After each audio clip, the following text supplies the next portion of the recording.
The fog comes in low across Long Island Sound, the kind of fog that sits on the water like a heavy grey quilt.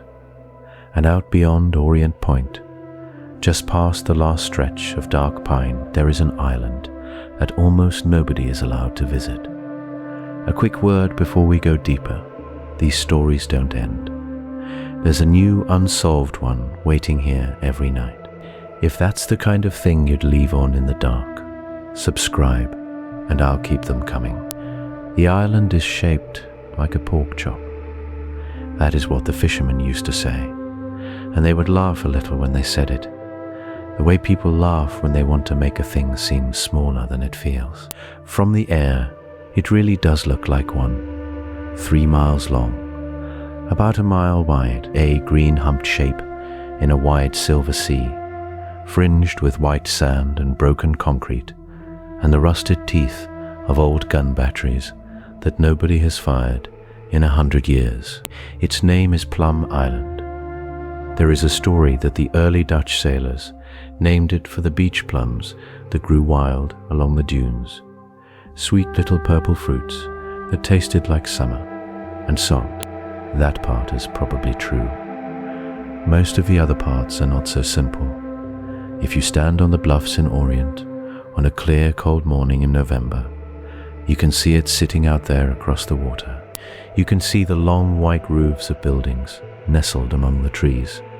You can see, on certain days, a thin line of steam rising from somewhere near the center, and if you ask the old men at the bait shop what goes on out there, they will look at you for a long second before they answer. Some of them will say it is just a laboratory, a government place. They study sick cows. That is the official answer, and it is, in its way, perfectly true. Some of them will say other things. They will say the island has tunnels under it that go down farther than anyone has measured. They will say there is a second laboratory nobody talks about, one built so quietly that even the workers on the first one never knew it was there. They will tell you about animals that washed up on the beaches in the wrong shape, with the wrong number of teeth, with skin that did not look like any skin a fisherman had ever pulled from the sea.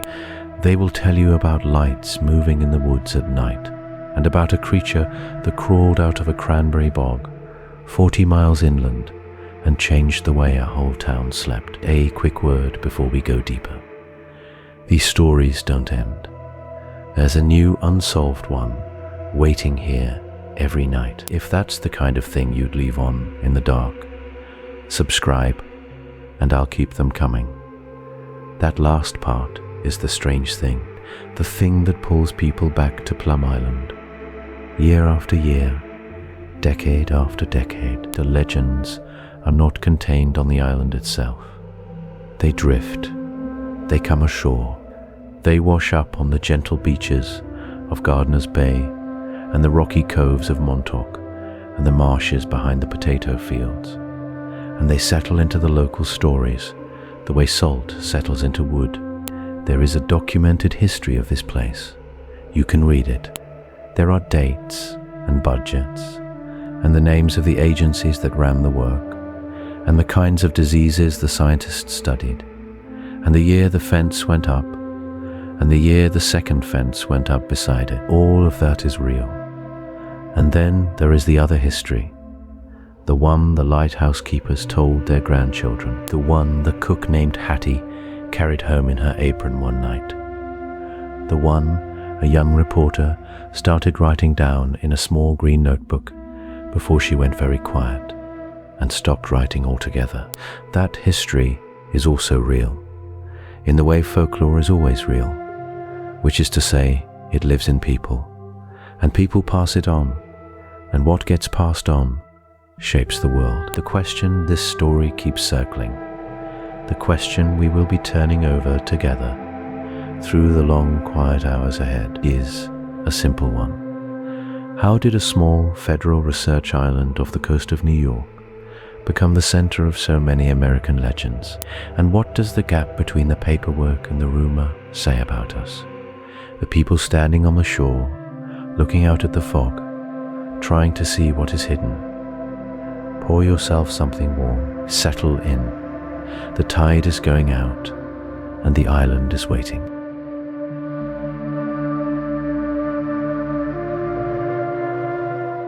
To find the start of the story, you have to go back to a time when the eastern end of Long Island still felt like the edge of the world. The year was 1901. Cars were rare. Roads were thin ribbons of dirt that turned to soup in the spring rain. Out, past the potato fields and the salt marshes, past the windmills that creaked like old men talking in their sleep, the land thinned down to two slender forks reaching into the sea. The North Fork was the quieter of the two. It smelled of brine and cut hay and the smoke of cook fires. The houses there wore weathered cedar shingles, grey as a gull's back, with white trim that peeled a little more every winter. Fishermen hauled in scup and porgy at dawn. Farmers turned over heavy dark soil that grew the best potatoes in the whole country. At night, the only light for miles was the slow, steady wink of the lighthouse at Orient Point, and out past Orient, across a stretch of mean, choppy water known as Plum Gut, sat the island. It was about 3 miles long and 1 mile wide, shaped a little like a pork chop if you squinted at the maps. From the mainland on a clear day, you could just make out the dark line of its pine trees, the pale crescent of its beach, and the squat stone shape of an old lighthouse standing watch on the western tip. The water round it ran fast and cold, full of swirling currents that pulled in 2 directions at once. Sailors had been wrecking themselves on its shoals for 200 years. They called the channel Plum Gut because the rocks below the surface tore the bottoms out of boats the way teeth tear into fruit. Nobody much wanted to live there. A few hardy souls had tried farming it in the old days. One family raised sheep, another tried apples. The wind off the sound came at them sideways, salty and mean, and most of what they planted curled up and died. The island had a thin, sandy soil that drank the rain and gave nothing back. By the late 1800s, it had been mostly abandoned to the deer and the rabbits and the long grass. Then the government man came. His name does not matter much for our purposes. He wore a wool suit, the color of wet stone, and a stiff round hat, and the kind of shoes that had never walked on a beach before. He arrived on the ferry from New London with a leather case full of papers and a steady, polite manner that nobody on the North Fork quite knew what to do with. He went to the little post office in Greenport. He went to the surveyor's office. He drank coffee in the diner where the fishermen ate their eggs at 5 in the morning. And he asked careful questions about who owned what. Within a year, the United States Army owned the whole island. They paid in cash, in checks, in handshakes, sealed over kitchen tables. Old deeds came out of dusty drawers and changed hands. Families that had held on to their pieces of the island for generations let them go for a price that seemed, in the moment, like good money. The army said they planned to build a fort there, a coastal defense, big guns, to protect the entrance to the Sound from any enemy navy that might come steaming down out of the North Atlantic. And build a fort they did. They named it Fort Terry. The work crews came over by barge through the summer of 1901, bringing lumber and stone and barrels of cement. They cut roads through the pines. They poured concrete bunkers into the soft earth above the beach. They mounted long black cannons that pointed out across the water, like the fingers of something pointing at a thing only it could see. They built barracks and a mess hall and a small church and a baseball diamond, because soldiers everywhere need a place to play ball. For the people on the North Fork, the island changed overnight. Where there had been silence, now there were trumpet calls drifting across the water at dawn. Where there had been empty beach, now there were men in olive drab and white canvas. The fishermen still pulled their nets near the shoals. The lighthouse keeper still walked his rounds, but the island had become a thing apart, a place owned by Washington, a place where ordinary people could no longer simply row over for a picnic. That was the first wall, the first quiet door closing. And once a door like that closes, the stories begin to gather behind it like fog along a low fence.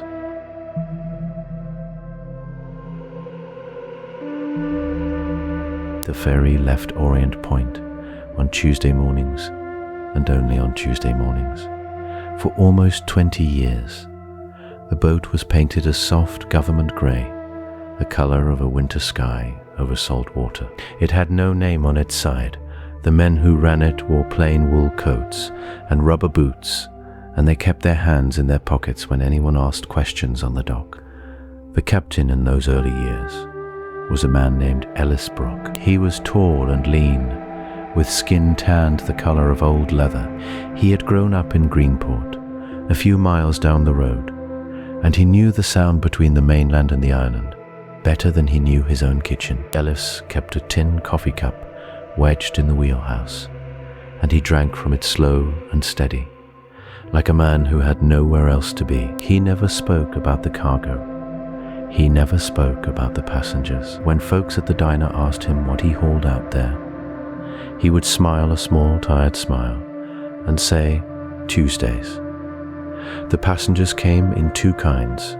The first kind were the workers, local men and women who lived in the small towns along the North Shore. They wore canvas coveralls and carried metal lunch pails dented from years of use.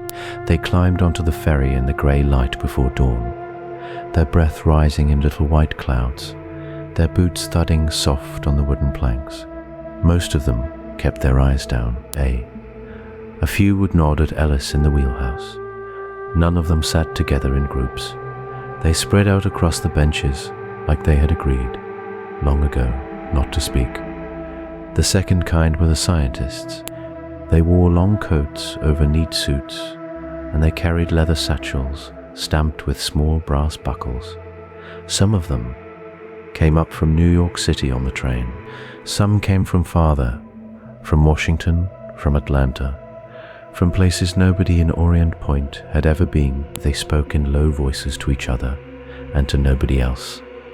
They smelled like ink and shaving soap and something faintly chemical, like the inside of a hospital hallway. There was a woman named Hattie Mae Connors who rode the ferry every Tuesday for 11 years. She was the head cook at the cafeteria on the island, and she made the coffee strong enough to wake the dead. Hattie was a wide, soft woman with steel-colored hair pinned up under a green kerchief. She carried 2 bags onto the boat each week, one full of fresh bread from her own oven, the other full of newspapers and crossword puzzles, and a paperback novel she never quite finished. Hattie waved at everyone. Hattie talked to nobody about the work.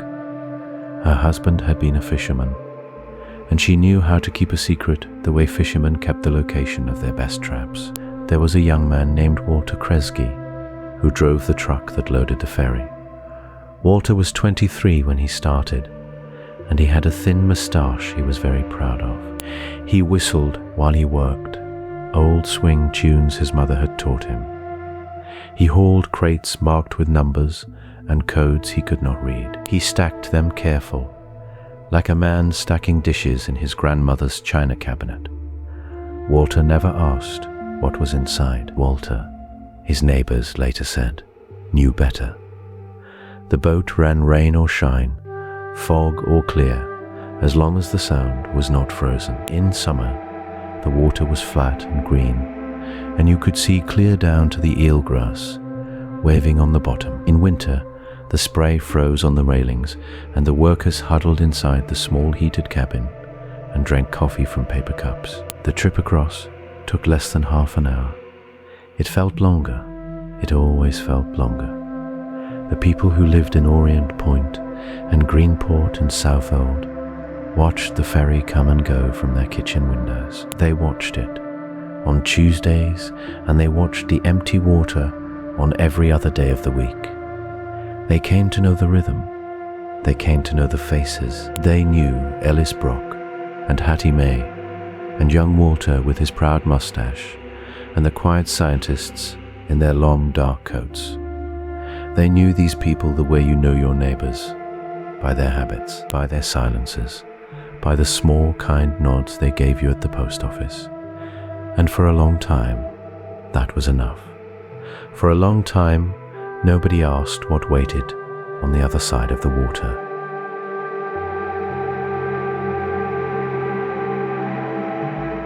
Behind the pine trees, the work of the island settled into a steady hum. Most mornings began the same way. A low fog hung over the water like soft grey wool, and the first ferry pushed through it with a slow, patient chug. The men on board carried metal lunch pails and brown paper bags. They wore wool coats in winter and rolled shirt sleeves in summer. Their boots were scuffed at the toe and broken in at the heel. The buildings sat in a loose cluster near the middle of the island. Long, low brick structures with flat roofs, painted white trim around the windows. Concrete walks between them, cracked in places where the frost had worked underneath. There was a water tower, painted pale green, a small power station that puffed gentle steam into the morning air. A tall smokestack rose above the trees like a single raised finger, telling boats from far away that something here was alive. The pines grew thick around it all, tall, stiff trees with reddish bark and long, soft needles. They smelled sharp in the heat of July and sweet after a winter rain. The wind through them sounded like a slow, steady breath. From the water, you could barely see the buildings at all, just the smokestack and the water tower and the dull silver glint of a roof now and then. Inside the main lab, the day began with coffee. Big metal urns of it, black and bitter, set out on long tables. The scientists wore white coats over their shirts and ties. The technicians wore grey. The animal handlers wore heavy canvas aprons, and their hands smelled of soap and straw, no matter how many times they washed. They moved through the halls with the calm pace of people who knew exactly where they were going. There was a cafeteria with green linoleum floors and round tables. The cook served meatloaf on Mondays and fish on Fridays and chicken pot pie when the weather turned cold. Coffee cups clinked. Forks scraped plates. The men talked about baseball and the price of gasoline and whose boy had just shipped off to Korea. They did not talk much about the work. The work stayed in the lab, behind the heavy doors, behind the bright lights outside. The island kept its own rhythms. Deer moved through the long grass at the eastern end, picking at clover. Gulls wheeled over the rocks, dropping clams on the stones to crack them open. The waves slapped the pebble beaches in long, even strokes. A red fox lived near the old fort ruins and watched the workers from a safe distance, ears flicking, nose twitching. There were the old buildings too, the ones from before, crumbling concrete batteries from when the army had owned this place. Round gun mounts cracked by 60 winters, iron hatches rusted shut. The new buildings sat among them like polite strangers at an old family dinner. Nobody talked much about the old fort either. The pine roots had already pushed through some of the walls, and grass grew on the bunker tops, and the swallows nested in the slots where cannons used to point in the afternoons. The men took breaks on a wooden bench outside the main door. They smoked Lucky Strikes and looked out at the water. From there, you could see Orient Point across the channel, a thin line of green with a few white houses scattered along it. You could see Long Island stretching west in a low grey smear.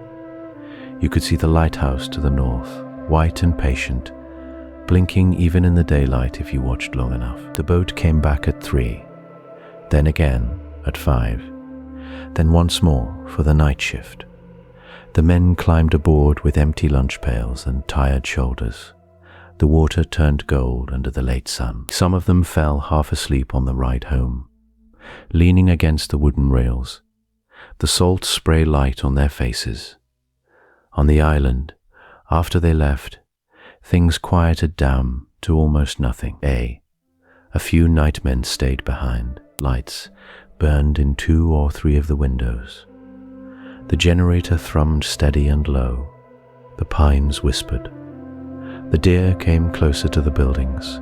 The waves kept their long, slow count along the shore. This was the ordinary world of the place. A quiet government island, doing quiet government work. White coats and coffee urns, and the smell of pine and salt.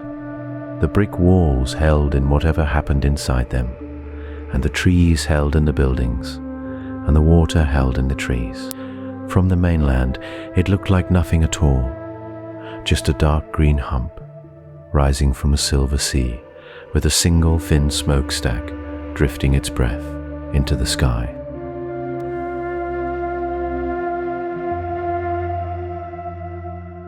The first time anyone on the mainland really noticed was a cold morning in early spring, the kind of morning where the salt air still carried the bite of winter, and the gulls hung over the harbour like paper kites on invisible string. The water in Orient Point was flat as a coin. The boats sat in their slips, with frost still glittering on their rigging, and out on the long wooden pier, a man named Walter Pell stood drinking coffee from a tin cup, waiting for nothing in particular. Walter was 62 that year. He had a face like weathered cedar, and hands that had pulled more rope than most men shake in a lifetime. He knew every boat on that coast. He knew the sound of each engine, the way a shepherd knows the bell of each sheep. So, when he heard a low, unfamiliar rumble coming up the channel that morning, he stopped sipping his coffee and turned his head. The boat that came around the point was painted a flat grey, not navy grey, not Coast Guard grey. A duller shade like the colour of an overcast sky pressed into metal. It carried no name on its bow, no fishing gear, no nets, only a low covered deck and a single short smokestack that puffed thin black smoke into the morning. On the back of the boat sat crates, wooden crates, stacked 3 high, lashed down with thick canvas straps. Walter counted 12 of them before he lost track. They were big crates, big enough to hold a calf, big enough to hold something larger. The wood was new and pale, freshly cut, the kind of pine that still smelled like sap. The boat slid past the pier without slowing. It did not wave. It did not signal. It made its turn out toward the open sound and pointed its nose east toward the long green smudge of the island sitting low on the horizon. Walter watched it go, and as it passed, he heard something he would talk about for the rest of his life. He heard a sound from inside one of those crates, a sound that did not belong to any animal he knew. It was not a moo.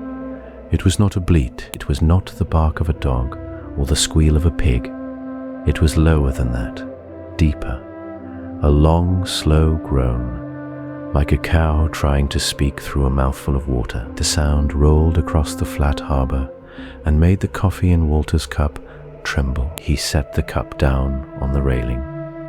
He squinted at the boat as it shrank towards the island, and then a second sound came, a bright, sharp cry, like a bird, only longer than any bird could hold a note.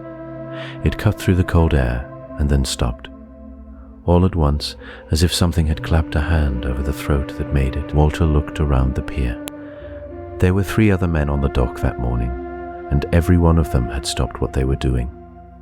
A young fisherman named Eddie stood frozen with a coil of line in his hand. An old lobsterman named Ferris had taken his pipe out of his mouth and was staring straight east.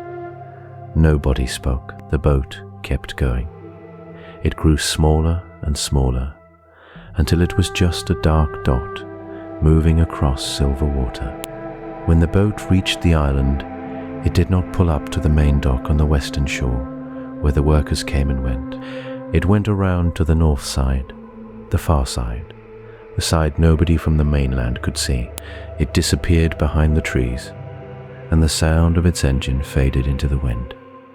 And then the harbour was quiet again. The gulls came back.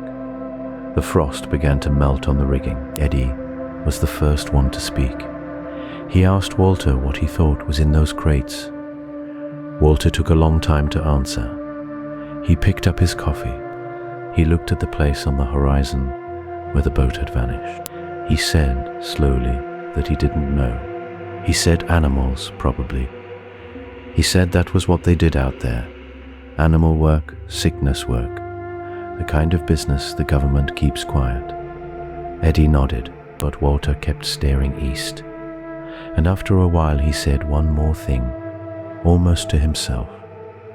He said he had heard a lot of animals in his life. He had heard cattle dying in storms, and horses screaming in barn fires, and seals crying on the rocks at night. He said he knew what every animal on this coast was supposed to sound like, and whatever was in that crate, he said, was not on the list.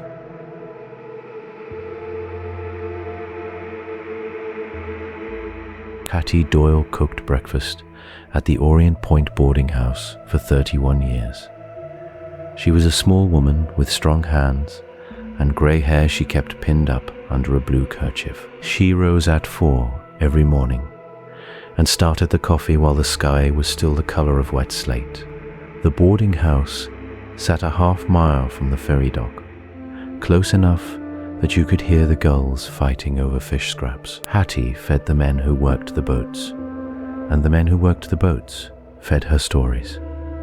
One Tuesday in late autumn, a fellow named Ed Pelletier sat down at her counter and looked like he hadn't slept. Ed worked nights on the island, mopping floors in the long wooden building behind the pines. He was a quiet man, the kind who only spoke when his coffee was already in front of him. That morning he told Hattie that something inside the walls had been moving. Not rats, he said. Rats you knew the sound of. This was bigger, slower, and it breathed. Hattie poured him a second cup and listened the way good cooks listen. She didn't argue. She didn't laugh. She just nodded and told him to eat his eggs while they were hot. By Thursday, 3 more men had told her something similar. One said the pipes hummed at odd hours, like a low voice trying to sing. Another said a heavy door at the end of a hallway had been chained shut from the outside, and the chain rattled when nobody was near it. Word travels in a small town the way smoke travels in a kitchen. It seeps under doors and clings to curtains and ends up everywhere by the next Sunday. The story had moved from Hattie's counter to the steps of the White Methodist Church, where the older women stood with their hymnals tucked under their arms. They traded what they'd heard, the way they traded recipes, careful and slow, each one adding a pinch of something. Old Mrs. Bouchard remembered her grandfather speaking of strange noises on the island back in the army days, when the soldiers manned the big guns. He'd said the rocks themselves moaned at night, and the soldiers slept with cotton in their ears. Another woman said her uncle, a lobsterman, had once seen lanterns moving on the island long after the workers were supposed to be gone. The lanterns moved in a line, she said, like a slow funeral procession, and then they winked out one by one. The men gathered at Mulvey's Tavern after sundown, where the windows fogged from the wood stove, and the smell of clam chowder hung in the air like a low cloud. They talked over their beers, in voices kept just below the level of the radio. A retired Coast Guard man named Pete Sullivan said he'd seen plenty of strange things in his years on the water, and the island was a place that collected strangeness the way a barn collects swallows. He said the Montaquets, the old people of the eastern shore, had names for that island long before any white man set a boot on it. He said they believed certain stretches of ground held memory, and you couldn't build over memory without it pushing back. A younger man laughed at that, but not loudly. Nobody laughed loudly at Pete. The general store on the corner of King Street became the daytime court where every new rumor was tried. Mr. Albright, who owned the place, kept a tin of penny candy on the counter and a careful ear on every conversation. He heard the school teacher tell the postmaster that the milk delivered from a certain farm near the ferry had gone sour 3 days in a row. He heard the blacksmith tell a fisherman about a flock of crows that had circled the island for an entire afternoon and then flown straight inland without landing. Albright wrote none of it down. He didn't need to. The whole town was the ledger. What's strange about all of it is how the stories never quite matched. One man heard breathing in the walls. Another saw lights on the water. A third smelled something sweet and wrong, like spoiled fruit drifting from the eastern shore on still nights. No single person had the full picture. They each held one corner of a tablecloth, and when they tried to lift it together, the middle sagged and slipped through their fingers. Hattie kept cooking. She kept pouring coffee and listening. She told a niece years later that she always believed there was something on that island worth knowing. She just never decided whether knowing it would have done her any good.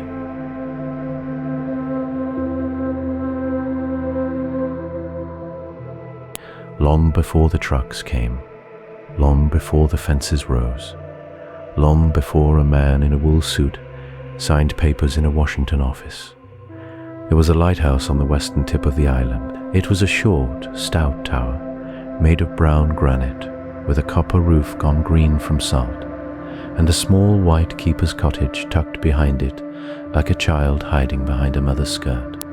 The lamp inside was a marvel of its day, a great glass beehive of prisms that threw a beam 4 miles across the sound, and the man who tended it from the spring of 1899 to the autumn of 1924 was named Elias Coffin. Elias was a tall man, thin as a fence post, with a beard the color of beach sand and eyes the gray of February water. He had served on whaling ships out of New Bedford in his younger years. He had seen things, he said, that put a permanent stoop in his shoulders.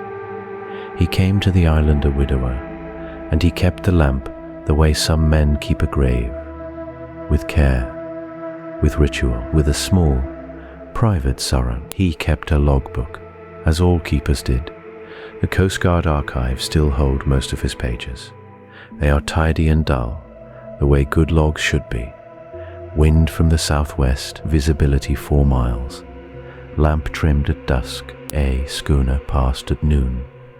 Page after page of patient weather. But starting in the spring of 1911, something changes in the handwriting. The letters get smaller, the entries grow shorter, and on certain nights, in the column reserved for remarks, Elias writes the same odd phrase, "Did not look east." 3 words, written in a careful slant, sometimes followed by a date and nothing else. The phrase appears 41 times in his logs across 13 years, always at night, always on, still evenings when the fog rolled in from the open Atlantic and pooled around the eastern end of the island, like milk in a saucer. Did not look east. As if the act of refusing was itself the entry, as if the work of the night was the turning of his head. The eastern end of the island, in those days, was just sand and stunted oak and a tangle of bayberry. There was no laboratory yet. There were no fences. There was only the old earthwork of Fort Terry, half built and half forgotten, and beyond that, the dunes, and beyond the dunes, the grey heave of the sea. The Pequot and Montaukett peoples, who had fished these waters for thousands of years before any European ever saw them, had their own name for the place. The translations vary, because the languages were spoken long before they were written down. But the closest meaning the old chronicles offer is something like the island that watches back, not the island we watch, the island that watches us. There are stories, gathered by folklorists in the 1930s, from the last fluent speakers along the eastern Long Island shore, of a being the old people called by a word that meant the long shape.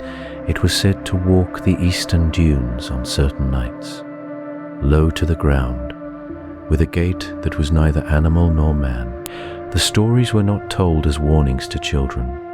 They were told the way you tell a neighbor about a strange tree in the woods. Matter of fact, this is here. We do not bother it. It does not bother us.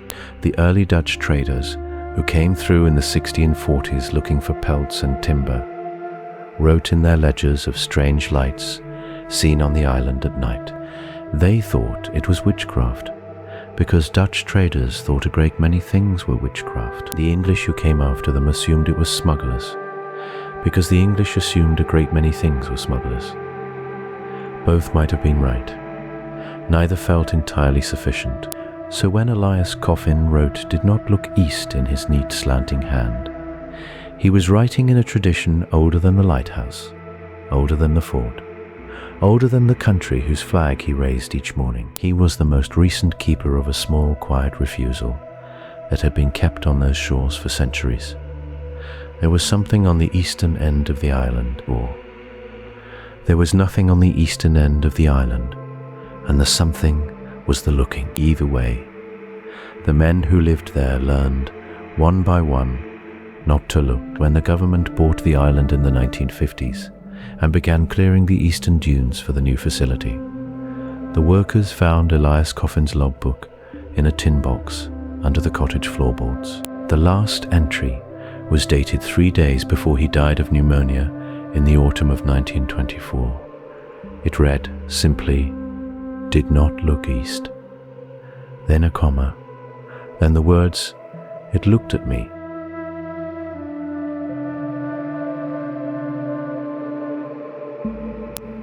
The man who started asking questions was named Walter Boudreau. He sold insurance up in Greenport. He had a long face, soft hands, and a habit of writing everything down in a small leather notebook he kept in his coat pocket. Folks said he was the kind of man who could remember the date of your wedding and the color of your mother's car. He noticed things, and in the summer of 1954, he started noticing the fence. The fence ran along the western edge of Plum Island, where the ferry came in. From the Greenport docks, on a clear day, you could just make it out through a good pair of binoculars. Walter kept a pair on his desk for watching boats.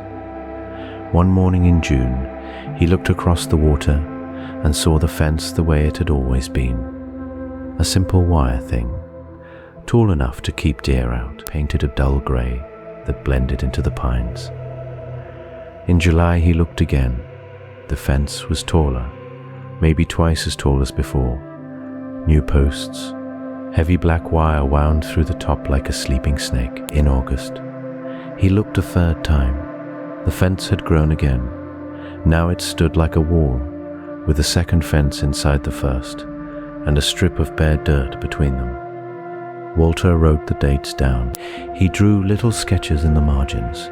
June, July, August, 3 fences really, layered one inside the next, like the rings of an onion. He started asking around.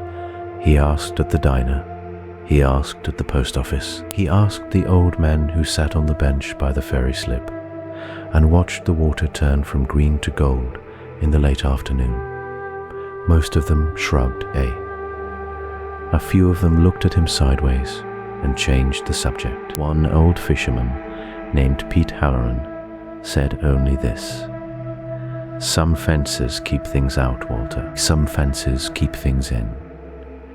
You best decide which kind you're looking at before you ask any more questions." Walter wrote that down too. He took the ferry one Tuesday, the only day civilians could ride if they had business on the island. He didn't have business. He had a clipboard and a borrowed jacket with a feed company logo on the chest. He told the man at the gate he was delivering a sample. The man at the gate looked at him for a long, quiet moment. Then he said the sample would have to be left at the dock. Walter wasn't going any further. So Walter stood on the dock for 20 minutes, pretending to wait, and he looked. What he saw stayed with him the rest of his life. The inner fence wasn't just tall, it was electric. He could hear it, a low, steady hum, like a beehive in a hollow tree. Beyond the fence, the pines had been cut back in a wide arc, leaving a brown scar of stumps and raw earth past. The scar stood 3 long buildings he hadn't seen from across the water. They were painted the same grey as everything else, with no windows on the side facing the dock. Steam rose from a vent on the roof of the middle building, even though it was 80 degrees out. The steam smelled faintly of bleach and something sweeter underneath, something Walter couldn't name. He saw 2 men in white coats walking between the buildings. They moved fast, heads down, not talking. A third man followed them with a rifle slung over his shoulder. Not a hunting rifle, the military kind. Walter took the ferry back to Greenport. He didn't sleep that night, or the night after. He filled 4 pages of his notebook with everything he could remember. The hum of the fence, the smell of the steam, the man with the rifle, the way the pines had been cut in a perfect curve, like someone had drawn a circle on a map and erased everything inside it. He went to the local paper. The editor listened politely, then suggested Walter take a vacation. He went to the county sheriff. The sheriff said the island was federal land and federal business, and there was nothing in his jurisdiction to investigate. He wrote a letter to his congressman. He never got a reply. The fence kept growing. By October, Walter counted 4 layers. By the following spring, there were guard towers at the corners, squat little wooden things with searchlights on top. Walter stopped asking questions after that, but he kept the notebook. His daughter found it 60 years later in a shoebox in the attic, the pages soft and yellow, the little sketches still clear. June, July, August, 3 fences, layered one inside the next, like the rings of an onion.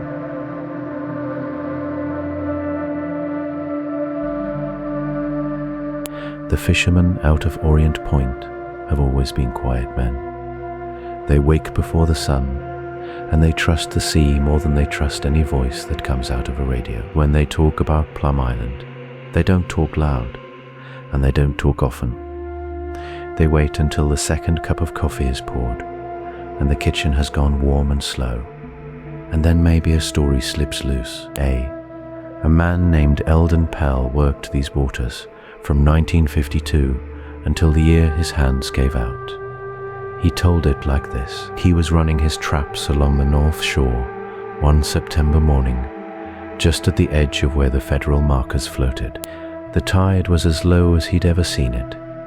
Whole sandbars stood up out of the green like the backs of sleeping animals. And there, on one of those bars, he saw what he could only describe as a small herd of pale shapes moving together.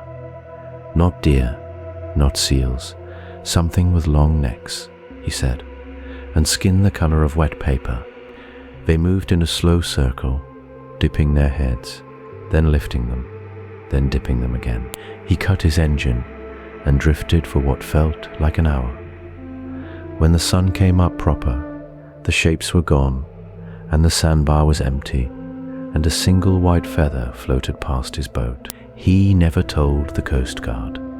He told his wife, and she told their daughter, and the daughter wrote it in a notebook she kept under her bed. Another man, Sully Briggs, fished oysters near the Western Flats. He spoke about a winter morning when the bay had frozen in long lace patterns near the shore. He'd come in close to break ice off his lines. The light was that thin blue color you only get in February, when the sky looks like skim milk. He heard a sound, he said, that was not a bird and was not a dog. It was something in between, a low, rolling cry that started under the water and came up through the ice. He felt it in his boots before he heard it in his ears. He froze where he stood. The cry came 3 times, even and patient, like something calling its young. Then the bay went still again, and the only sound left was his own breath ghosting in front of his face. Sully said he stopped fishing that side of the channel for a whole year. Not from fear, he insisted, from respect. A woman named Marguerite Doyle ran a clam boat with her brother out of Greenport.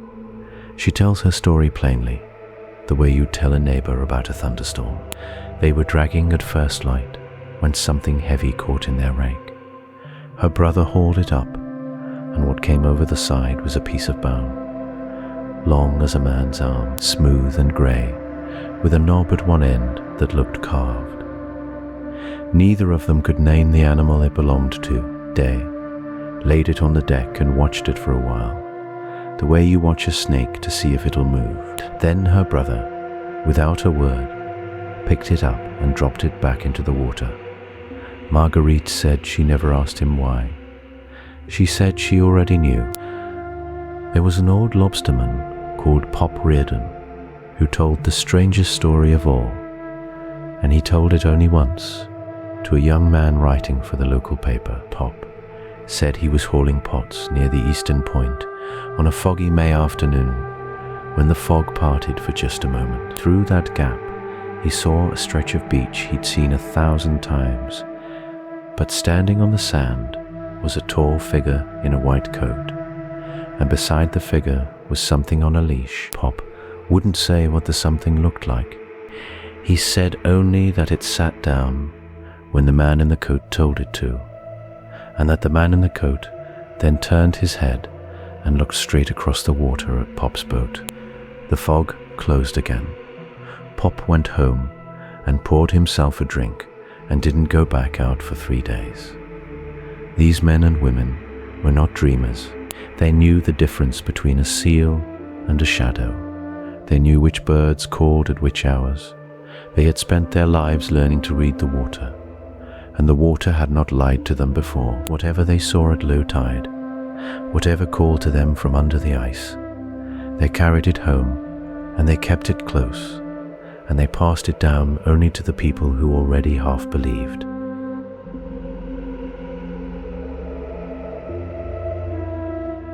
By the late 1950s, something strange began to happen in the small towns along the eastern tip of Long Island. People who had never spoken to each other, people separated by miles of marsh and water and pine, started telling the same small story. They told it different ways. Some told it in barber shops. Some told it over coffee at kitchen tables painted yellow. Some told it to the priest after Sunday service, then asked him not to repeat it. But the shape of the story was always the same. A scientist in a long black coat. The coat came up first, always the coat. It hung past the knees and looked too heavy for the season, even in August, when the heat off the water made the air shimmer. This man wore it, buttoned to the throat. His shoes were polished. His hair was combed flat against his skull, like wet paper. He carried a leather satchel that seemed to have no handle anyone could see. Tucked under his arm, like a loaf of bread, a woman named Edna ran a small lunch counter in Orient Point. She told her daughter that the man came in 3 Tuesdays in a row that summer. He ordered the same thing each time: coffee, black, a slice of bread, no butter. He sat at the far stool and watched the door. Edna said his eyes were the color of pond ice. She said he never blinked the whole time he ate. A dock worker named Sal said the same man stood at the end of the ferry pier one cold October morning. Sal remembered because the man wasn't waiting for the boat. He was watching it leave. He stood there for a full hour after the ferry pulled away, just looking east, toward the island. His coat didn't move in the wind. Sal said that part stuck with him. The wind was coming off the Sound hard enough to lift the gulls sideways, but the coat hung straight down, like it had stones sewn into the hem. A boy, delivering newspapers in Greenport, saw him outside the drugstore. A nurse at the small clinic in Southold said he came in once asking for a particular kind of bandage, and paid in coins so old they were almost black. A fisherman's wife claimed she saw him walking along the beach near Truman's Path at 3 in the morning, holding a flashlight that gave off no beam. Now, here is where the pattern starts to tighten. Most of these sightings cluster around the same 6 months, spring and summer of 1958. The dates line up so neatly that a folklorist from Stony Brook University, decades later, would lay them out on a map and find that the man seemed to move in a slow circle around the ferry terminal, always returning, always watching the water. A competing view says this was simply one of the real scientists. The lab employed dozens of researchers, and a few of them were European, recruited in the years after the war for their knowledge of animal diseases. A man with a heavy accent and a heavy coat and old-world manners would have stood out in a fishing town. The pond ice eyes, the coins, the still coat in the wind, these are the kinds of details memory adds later, layer by layer, the way oysters build their shells. But the believers point to one detail the skeptics can't quite explain. 3 separate witnesses in 3 separate towns said the man asked them the same question. He asked it differently each time. To Edna, he asked if the tide ran strong on the north side of the island in late August. To Sal, he asked whether any boats ever drifted from the island to the mainland on their own. To the nurse, he asked if anyone in town had reported a fever that came on suddenly, with a rash on the back of the neck. 3 questions. 1 man. None of these witnesses knew each other. None of them spoke about it until years later, when a local historian started knocking on doors with a notebook. The historian wrote down what she heard and filed it in a green folder at the Southold Library. The folder is still there. You can read it if you ask. The pages smell like cedar and old glue. Whoever the man in the black coat was, he stopped appearing sometime that fall. The lunch counter stool stayed empty. The ferry pier had no watcher. The flashlight that gave off no beam was never seen again on Truman's Path. But the story he left behind kept walking. It walked from kitchen to kitchen. It walked into other stories. And it would keep walking for the next 60 years, picking up new details as it went, like a coat gathering snow.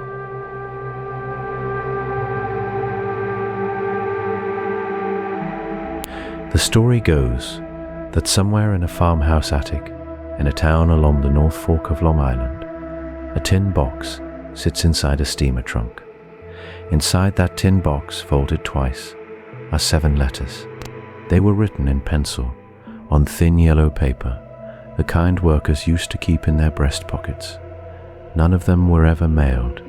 Each one is addressed to a wife, a sister, a mother, and each one was written by a different man who worked the island during the years just after the war. The letters were found, the story says, by a granddaughter cleaning out the house in the late 1970s. She read them once, then she put them back in the tin. Then she put the tin back in the trunk. She did not throw them away, and she did not show them to anyone for a long time. When she finally did, she only showed pieces. She would read a sentence out loud at a kitchen table and fold the page back along its old crease. The pages, as people who claim to have seen them describe them, are soft at the edges. The pencil has gone grey and silver, like old smoke. The handwriting slants different ways on different pages, because 7 different men wrote them. But the strange thing, the thing the granddaughter kept coming back to, is how much the letters sound alike, not in their words, in their shape. Each one starts ordinary.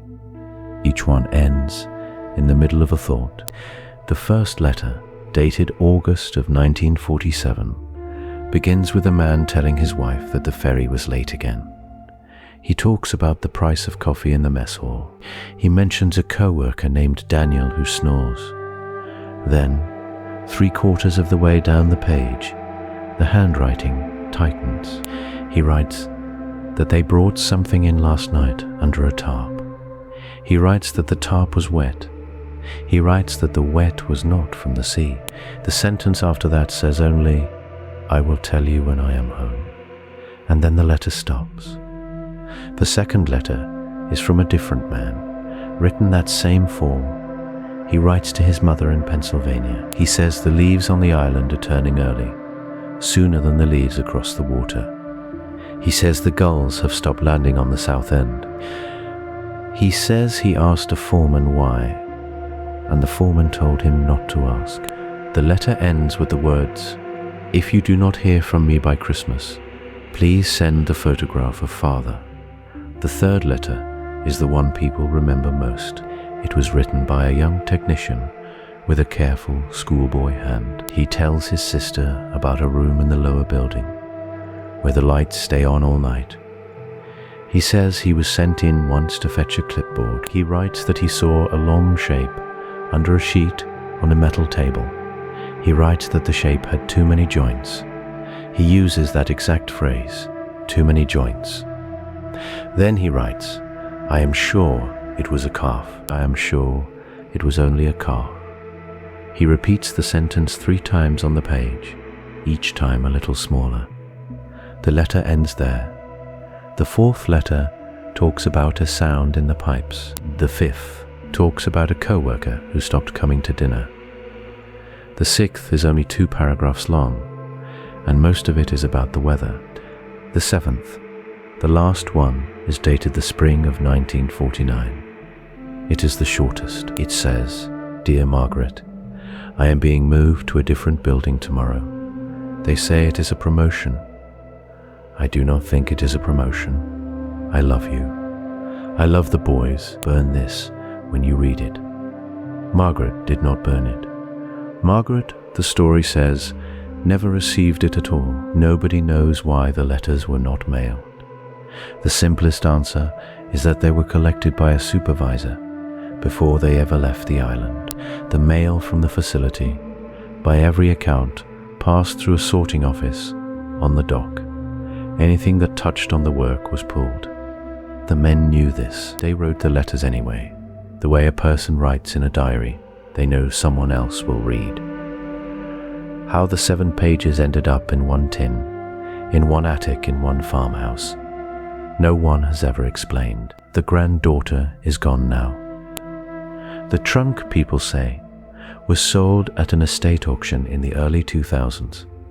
Whoever bought it has not come forward.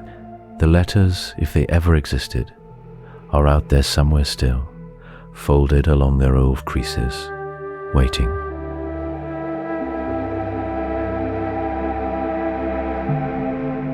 Every great legend has its impossible detail, the one thing that won't lie down. The one thing that no scientist, no skeptic, no patient man with a clipboard can ever quite explain. For the island, that thing came ashore on the morning of September 22nd, 1938, the day after the Great Hurricane. The storm itself was a beast. It moved up from the warm waters of the Bahamas like something hunting, gathering speed across open ocean, slamming into Long Island without warning. The sky turned the color of wet slate. The wind came in flat sheets that bent the pines sideways. Whole houses lifted off their foundations and traveled down the beach like paper boats. Cranberry bogs filled with salt water and turned silver overnight. People in West Hampton watched their parlor curtains float past on the tide. The island took the storm head on. The little ferry dock cracked in half. The eastern fence, the one the workers had built twice that summer, peeled back like the lid of a sardine tin. 3 of the long, low buildings lost their roofs. The lighthouse keeper, an old man named Cyril, would later say the whole island made a sound that night, a deep groaning hum, as if something underneath the soil was being squeezed. In the morning, the sky was clear. The water lay flat as a mirror, and the beaches on both sides of the sound were covered in things.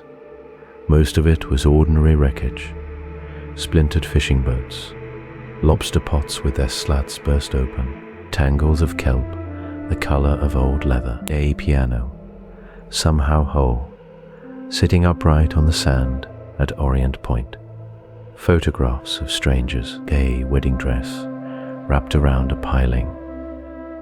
But on the small crescent beach at the western tip of the island, on the side facing the mainland, the soldiers found something else. They found animals, not the deer or the gulls or the seals you would expect after a storm.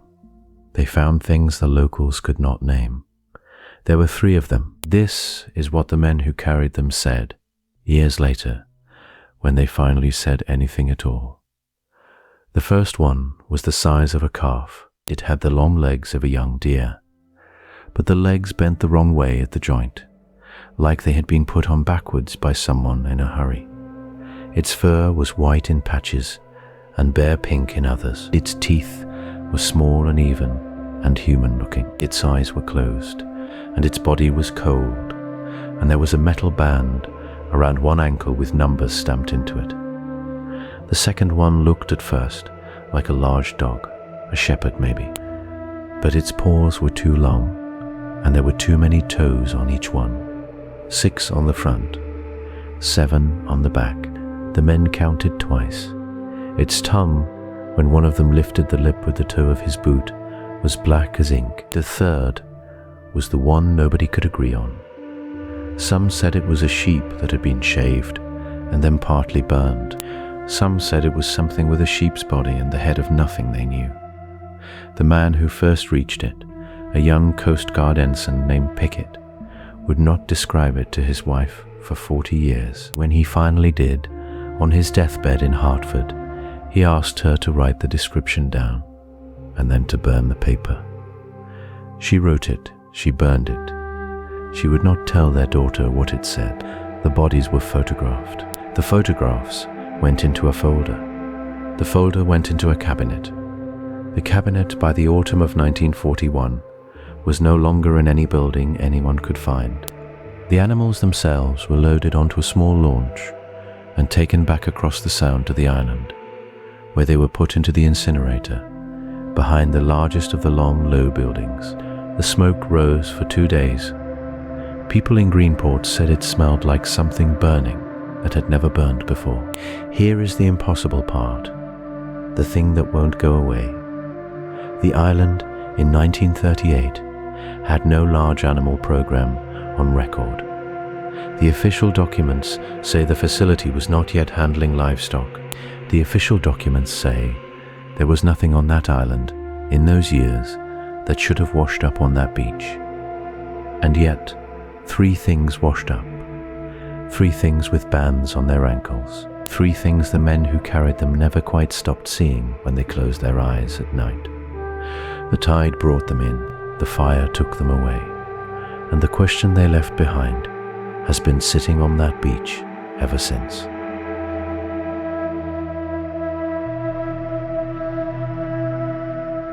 Not everyone bought the stories. That's worth saying out loud.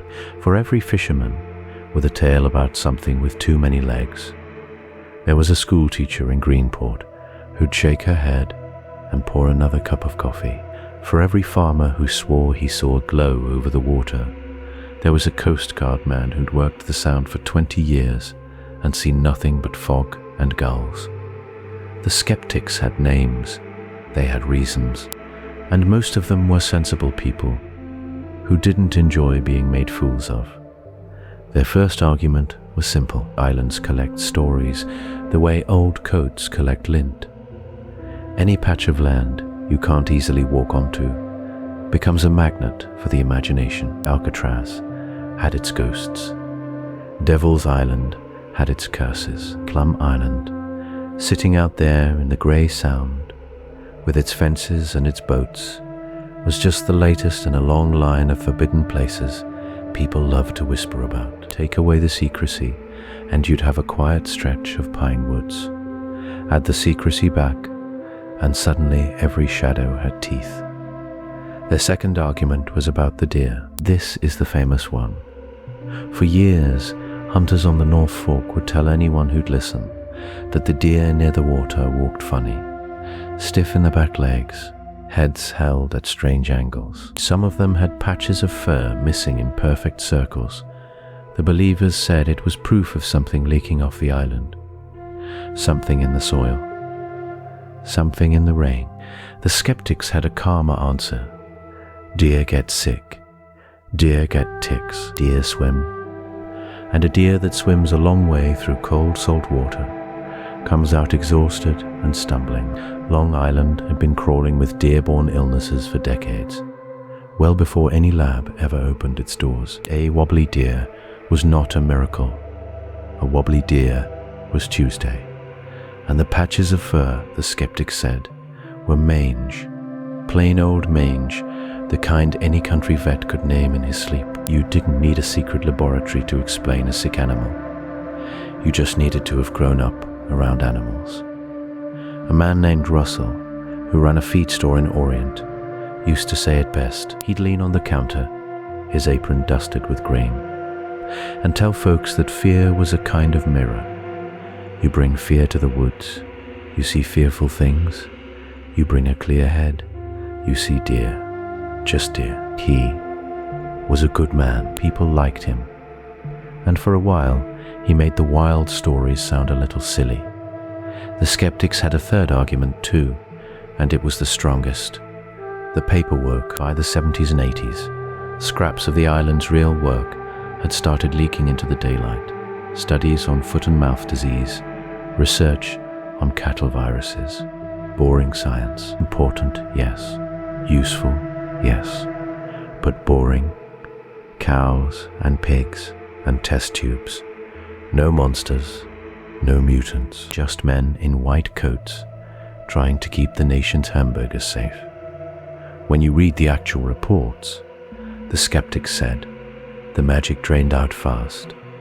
It was a farm clinic on an island. That's all. The rest was small-town imagination, running downhill like rainwater.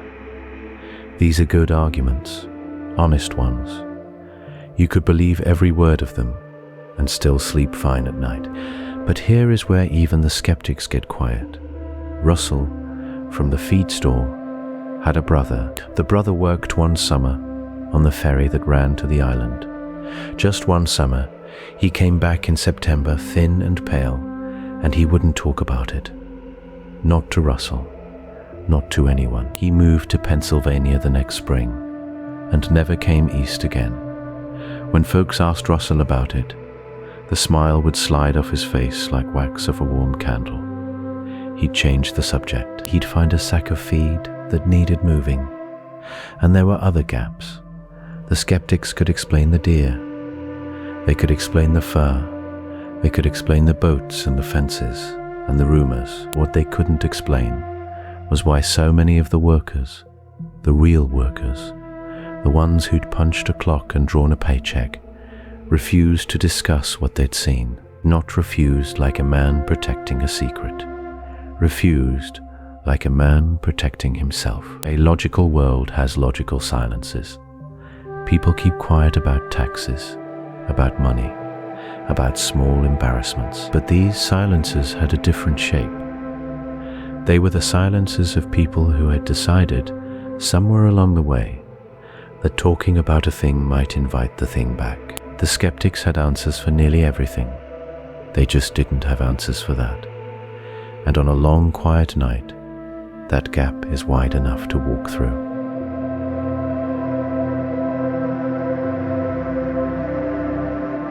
The boy's name was Eldon Pike, and in the summer of 1954, he was 14 years old. He lived in Orient, in a small grey house with a sagging porch and a yard that smelled of cut grass and salt.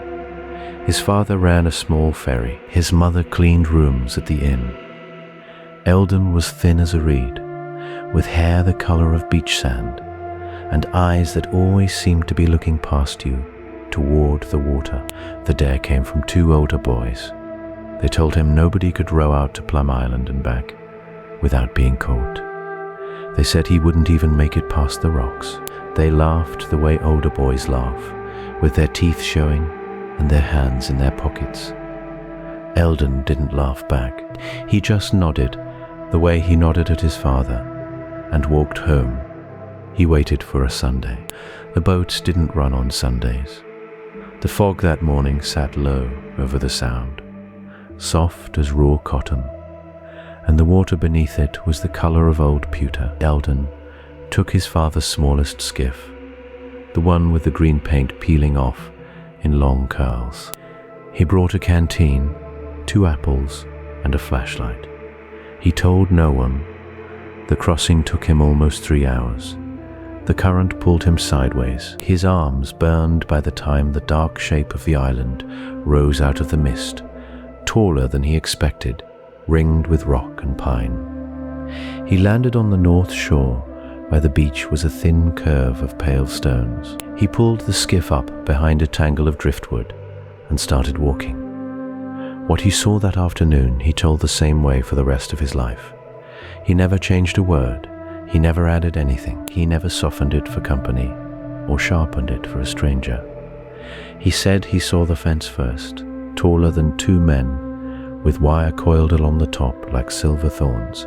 He said he followed it east through the pines, staying low until he came to a clearing where the trees had been cut clean to the ground. In the clearing stood a long, low building with no windows, painted the color of wet ash. A truck sat outside it, idling.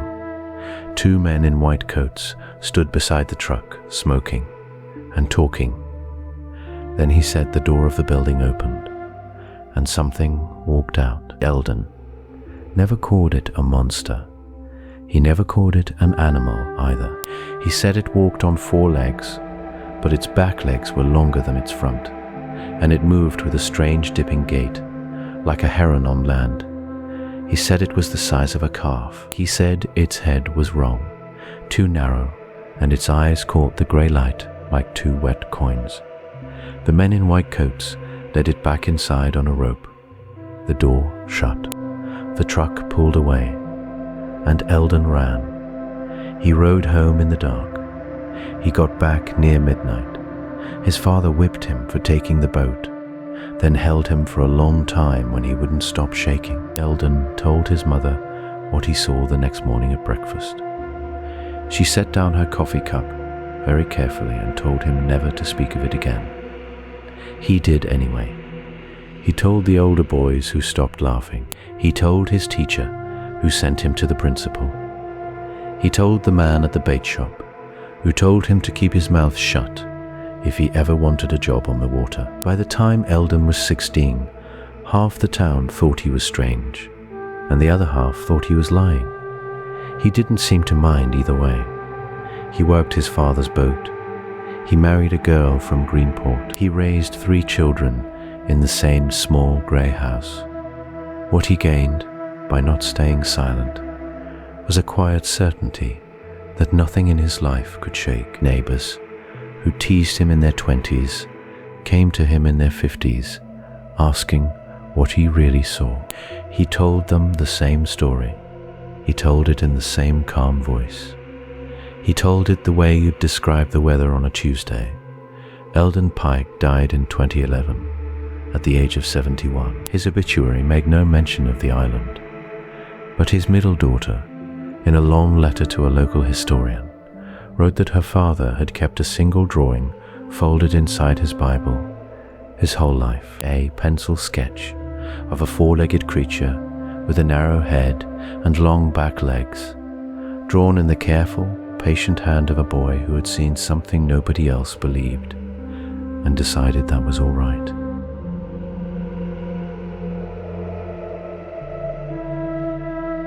Cross the water from Plum Island and you land in a place called Orient Point.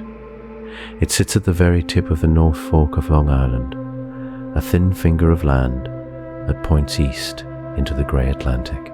The houses here are old, white clapboard, cedar shingles weathered to the color of driftwood, picket fences leaning a little, the way old fences do when the salt wind has worked on them for 100 years. The town is small. A church, a general store, a post office no bigger than a fishing shack beyond the houses. The land flattens into potato fields and salt marsh and stands of black pine that bend away from the sea, from the bluff above the ferry landing. You can see Plum Island sitting low on the horizon, like a sleeping animal with its back arched. The people in Orient have watched that island their whole lives. So did their parents. So did their parents before them. And by the late 1940s, they had begun to notice things, not big things at first, small things, the kind of things a farmer notices because a farmer notices everything. Take the soil along Browns Hills Road. It used to grow turnips fat as a baby's fist. Then one summer, it didn't. The dirt looked the same, smelled the same, crumbled the same between a thumb and finger. But the turnips came up small and bitter, and the carrots came up with two roots twisted around each other like braided rope. A man named Eldred Tuthill turned that field for 40 years. He said the ground felt different under his plow, heavier, like it was holding its breath. The trees behaved strangely too. There was a stand of white oak near the Lighthouse Road that grew tall and straight for a century. After the war, the new acorns came up crooked. The saplings leaned east, every one of them, toward Plum Island, as if they were listening for something. Foresters from up island came down to look. They wrote it off as wind shear. The old-timers shook their heads and said the wind had blown the same way since the world was made. The water remembered too. Fishermen, working the rip between Orient and Plum, noticed the eelgrass beds thinning out in patches. A perfect circle here, a long stripe there. The clams in those patches came up empty. The shells closed tight on nothing. Move the rake 50 feet, and the clams were fine. Move it back, and they were hollow again. Nobody could explain it. Nobody much tried. In the marshes behind the town, the red-winged blackbirds stopped nesting in their old spots. For generations they had built in the cattails near a little creek called Narrow River. Then, one spring they didn't come. The cattails stood empty all summer, swaying in the warm wind like they were waiting for tenants who had moved away. The birds had shifted west, the bird watchers said, 2 whole miles inland, as if the marsh nearest the water had become a place to avoid. A woman named Cora Latham kept a kitchen garden behind her house on King Street. She grew rosemary in a clay pot by her back door. For 30 years after the war, the rosemary turned brown and would not grow back. She tried basil. The basil curled and died. She tried mint, which everyone knows you cannot kill. The mint died. She moved the pot to the front porch on the western side of the house, away from the water, and the herbs grew fine. She told her neighbor that something in the east wind had soured her dirt. The deer started behaving oddly too. They had always come down to the bay in the early morning to drink from the freshwater seeps. Now they kept to the inland woods. The herd that used to cross the Lighthouse Road at dusk simply stopped crossing. Hunters found their trails rerouted, looping wide around certain meadows. Animals choose their paths for reasons. They do not abandon good water without cause. None of this proved anything. A drought can sour a field. A blight can crook an acorn. A change in the bay currents can thin the eelgrass. Each strange thing had a plain explanation if you wanted one. But the people of Orient began to keep a list, the way coastal people always have, of what the land was telling them, and the list grew longer every year. The town across the water had started to talk in the only language the land knows. Soil and root and feather and hoof. A slow, patient witnessing. Day memory written in the ground itself.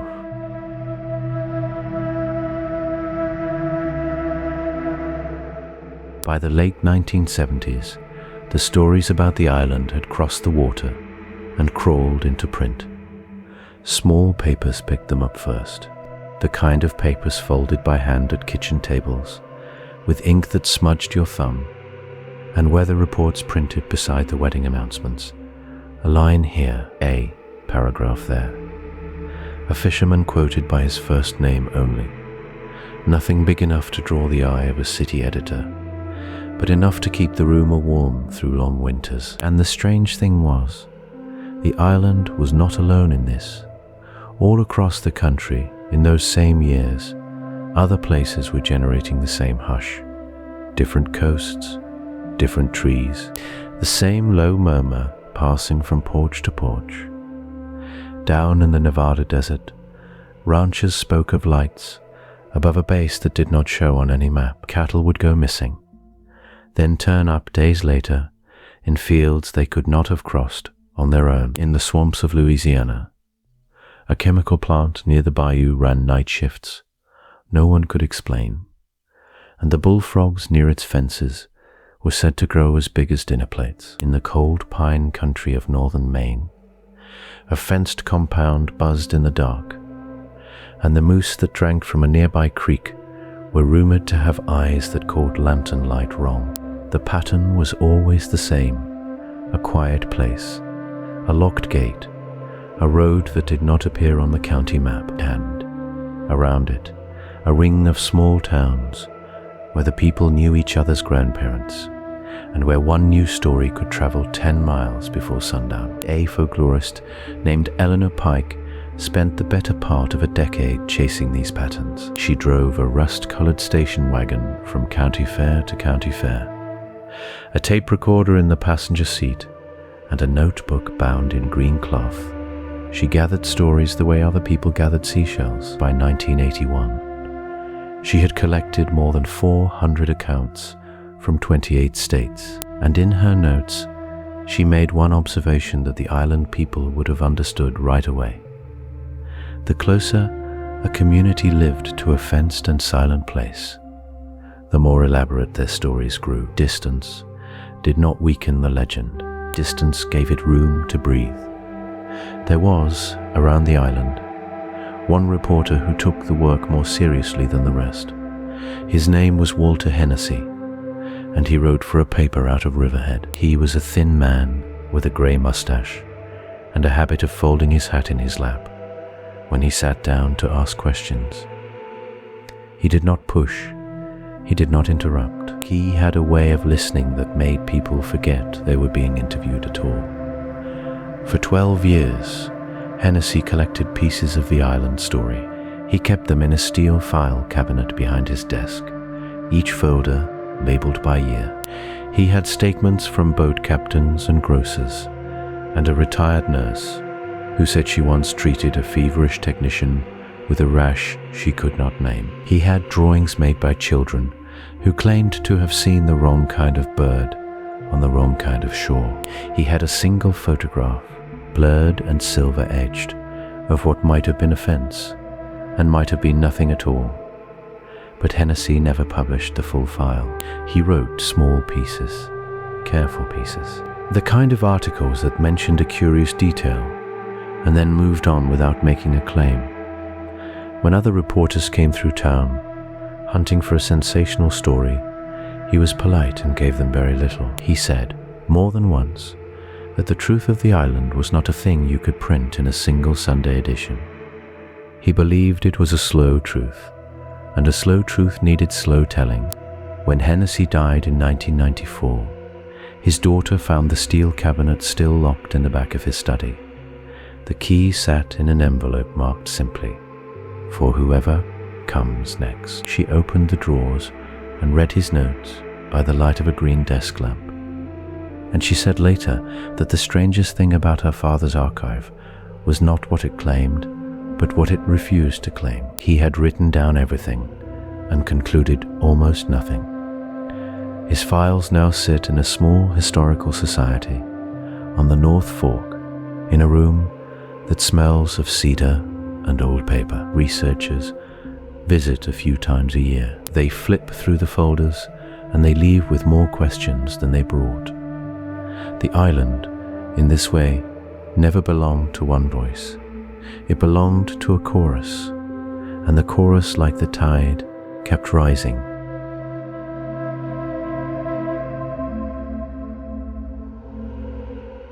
There is a date some of the old workers can still recall without thinking. August of 1976, a Tuesday, by most accounts, though the day of the week matters less than the hour. Sometime after midnight, the lights on Plum Island went out. All of them. The big lab building, the outer sheds, the floodlights along the fence, the small bulb that burned over the ferry slip. Everything went dark at once, the way a candle goes dark when a hand closes around it. The mainland saw it first. A man named Roy was night fishing off Orient Point with a thermos of coffee and a transistor radio. He looked up because the radio crackled, and he noticed the island had disappeared, not dimmed, gone. The shape of it, the pine line, the soft glow that usually sat on the water like a low moon, all of it swallowed by the night. Roy wrote about it later in a letter to his brother in Buffalo. That letter still exists. It sits in a shoebox in an attic in Tonawanda, and the handwriting is small and careful. And it says only this: the island went black for 40 minutes, and I felt the cold come across the water before I heard the gulls start screaming. The gulls. Everyone who was awake that night mentions the gulls. There are photographs from the morning after. A local paper sent a young photographer named Anita Vasquez to shoot the ferry coming back in. Her pictures are grainy, taken on cheap film, and most of them show nothing unusual. Men in white coats, a coil of rope, a cooler. But in one frame, in the soft grey of early light, there is a figure standing at the far end of the dock. The figure wears a long coat. Its hands are at its sides. Its face is turned away. Behind it, in the water, you can see something pale just below the surface, long and curving, the shape of a question mark drawn in milk. Anita's editor pulled the photo before it ran. She kept the negative. It sold at an estate sale in 1994 for $11. The man who bought it still has it. He has shown it to anyone who asks. He will not let it be scanned in. Inside the laboratory, the people who lived through that night left their own small artifacts. A logbook page, photocopied and passed around for decades, shows the temperature reading from one of the cold rooms. The numbers climb steadily for 30 minutes, then drop again, then climb. A nurse named Dolores kept a pocket diary, and in it she wrote, in pencil, "The animals would not stop crying, even the ones that don't cry." She underlined the last 6 words twice. The diary went to her granddaughter in Tampa, who has shown it to 2 researchers and refused a third. There is a key, a heavy iron key, the kind that opens a door from another century. It was found in the sand at Orient Beach the week after the blackout, half buried, the teeth worn down as if it had been turned 1,000 times. The tag tied to it had a number stamped in tin. The number matched nothing on the official building plans. A retired engineer who saw the key in the 80s said only that the older sections of the island had locks like that. Then he said he did not remember saying it. A jar, washed up the same week, glass, sealed with wax, no label. Inside, a folded square of paper, soaked through and unreadable except for 2 words at the bottom. A name. Hattie's name. The cook, who heard things in the walls.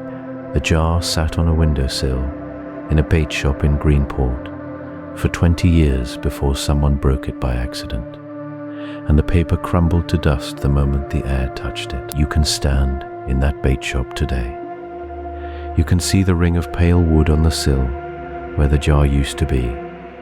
The owner will tell you about it if you buy something. He will not tell you for free. These are the things that survived. A letter in an attic, a photograph nobody will scan, a diary in Florida, a key with no door, a jar that held a name and then held nothing. None of them prove anything. A skeptic will tell you that small towns produce small relics, and small relics gather meaning the way driftwood gathers barnacles. A believer will tell you that the night the generators failed was the night the island showed its face, and the tide carried the proof outward in pieces small enough to be missed, scattered enough to be denied. Both of them are holding something true. Neither of them is holding all of it.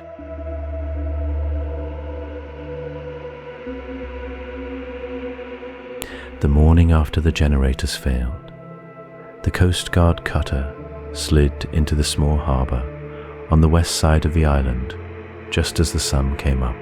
The water was flat as a sheet of beaten tin. A thin mist rose off the surface in slow curls, smelling of salt and kelp, and something faintly metallic, like a penny left out in the rain. The crew killed the engine and let the boat drift the last few yards toward the wooden dock. Nobody on board said much. The whole place had that hush a church gets between hymns. This is where the story splits, depending on which family you ask. The Donnellys, who lived in a salt grey house on the bluff in Orient, tell it one way. Their grandfather served on that cutter. He came home that morning, sat at the kitchen table, and would not eat his eggs. He told his wife the dock had been littered with wet straw and broken wood, like a barn had exploded somewhere out at sea. He said there were footprints in the mud above the tide line, bare feet, wide as dinner plates. He told her to never speak of it, and then he did the speaking himself, every Christmas, after the second glass of brandy for 40 years. The Calabrese family across the Sound tells it different. Their great-uncle had been a young radioman on the same boat. By his telling, the dock was empty, spotless. Too spotless. Someone had been out before dawn with a hose and a stiff broom. He remembered the smell of bleach so strong it made his eyes water. He remembered a man in a long coat, standing at the end of the pier, hands behind his back, waiting. The man did not wave. He simply watched the cutter approach, then turned and walked up the gravel road without a word. Both families swear their version is the true one. Both have framed photographs of the men who told it. Both serve the story with the same tenderness they serve the stuffing. Down in a brick row house in Bridgeport, the Kowalski grandchildren grew up hearing about a chain-link gate that had been torn outward, not inward. Their grandmother had been a nurse on the mainland that week. She treated a young deckhand for a gash on his forearm that he could not explain. He told her quietly that something had been moving in the high grass beyond the eastern pens, something low and pale. He said it ran on 4 legs, but stood up on 2 to look at him. Then he asked her not to write it in the chart. She wrote it anyway, on a scrap of paper she kept in her Bible. The grandchildren still have that scrap. The ink has gone the color of weak tea. Time has done what time always does. Each generation softens the edges and sharpens the points it likes best. The grandchildren tell the story with more shape than their grandparents ever did. The great-grandchildren add flourishes, a howl in the fog, a light blinking in code, a scientist who never blinked. The original tellers, the ones who were actually there, mostly spoke in fragments. A smell, a sound, a feeling in the chest when the boat pulled away. What survives across every version is the same small handful of details. The mist on the water, the quiet on the dock, the sense that something had happened in the night and been tidied before breakfast. The man in the long coat, who appears in nearly every family's telling. even families who never met one another. He stands at the end of the pier in a dozen kitchens across Long Island and Connecticut, hands folded, waiting. Folklorists who have collected these stories notice something curious. The accounts that disagree most are the ones recorded closest to the event. The accounts that agree most are the ones told 60 years later at holiday tables after the tellers had heard each other's versions on the radio and in the regional papers. The story sanded itself down.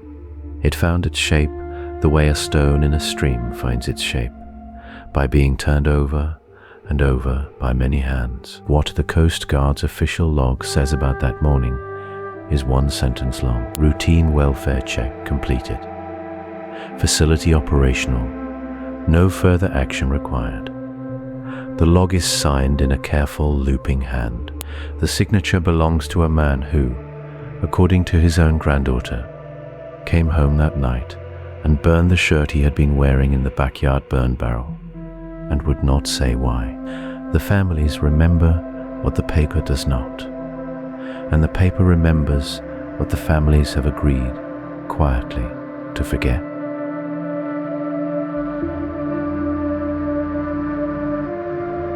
Step back from the island for a moment. Step back from the fence and the fisherman and the long black coat. Let the noise of the rumor settle like dust on a windowsill. There is a quieter story underneath. It does not shout. It does not flash. It sits in the kitchens and the back porches of the small towns along that stretch of Long Island Sound, and it has very little to do with monsters. For years, people on the mainland talked about a second laboratory, not the one on the hill with the brick walls and the white roof, a different building, smaller, older, tucked into the trees on the eastern end of the island, where the gulls nested thick and the brush grew waist-high. Some called it the old place. Some called it the grey house. Most just pointed and said, that one. The one they don't talk about. Whether it existed in the way people described is another matter. Old maps from the army days show a cluster of small structures on that side of the island. Storage sheds, a magazine for powder, a keeper's cabin from an older time. Any of them could have been the grey house, or none of them could. What matters is what the story did to the people who told it. A woman named Edna ran a small diner in Orient Point. Pale yellow walls, red stools, a window that looked out at the water. She poured coffee for the men who worked the boats. She knew their fathers and their fathers' fathers. She heard everything the way diner cooks do, in pieces and half sentences over plates of eggs.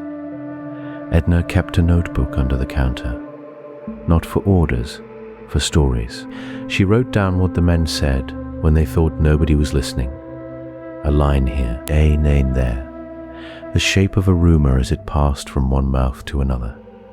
She never showed the notebook to anyone. She just kept writing. When Edna died, her daughter found the notebook in a drawer with the silverware. Most of it was ordinary. Weather, prices, who owed who a favor. But near the back, there were pages about the island. Not wild pages, quiet ones. A man saying his brother worked there once and would not come home for Christmas. A woman saying her cousin took a job and lost 10 pounds in a month. A boy saying he saw a light on at the grey house when there should not have been a light at all. None of it proved anything. None of it had to. The truth that lived in that notebook was a softer truth. The island worried people. It worried them in the way a closed door at the end of a hallway worries a child, not because they knew what was behind it, because they did not. The men who unloaded the crates went home and held their wives a little tighter. The women who packed lunches for husbands on the Tuesday boats prayed in a different way. The children who grew up watching the smoke from the smokestack drift across the water learned, without anyone telling them, that some places are not for asking about. That is what folklore does. It gives shape to a feeling that does not yet have words. It lets a town speak about the thing it cannot speak about directly. Maybe there was a second laboratory. Maybe there were 3. Maybe the grey house was just a tool shed with a leaky roof and a broken window that caught the moonlight strange. The records will not tell us, and the men who knew are mostly gone, and the ones still living have made their peace with silence. What remains is the soft glow of a feeling. A community shaped itself around a question. Mothers passed the question to daughters. Fishermen passed it to apprentices.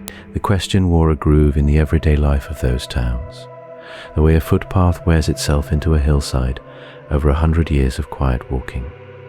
That groove is real. You can feel it still. If you sit on a bench in Orient on a grey afternoon and watch the ferries come in, the island sits out there, low and green.